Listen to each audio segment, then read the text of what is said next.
Hi everyone, welcome back to our channel App Hacks. On today's tutorial, I'm gonna guide you how to remove Facebook account from the Instagram account. So to get started, you need to first open Instagram account. Make sure to sign in on your Instagram account. Then after that, you need to tap on the profile icon at the bottom right corner.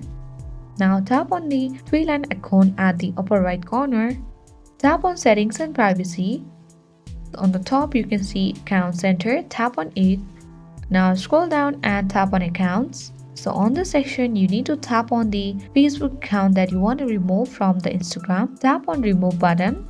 So it is asked, are you sure you want to remove your Facebook account from this account center? Tap on remove account. And then you need to go through this information and tap on continue. Tap on yes, remove Facebook account again. Here it reads that if you change your mind, you can re-add this account at any time, and after you tap on OK, you can see that the Facebook account has already been removed from the Instagram account. I hope you found this video useful. If this video was useful for you, then hit the like button, subscribe and press the notification bell of this channel so that you won't miss any videos from our channel. Thank you guys.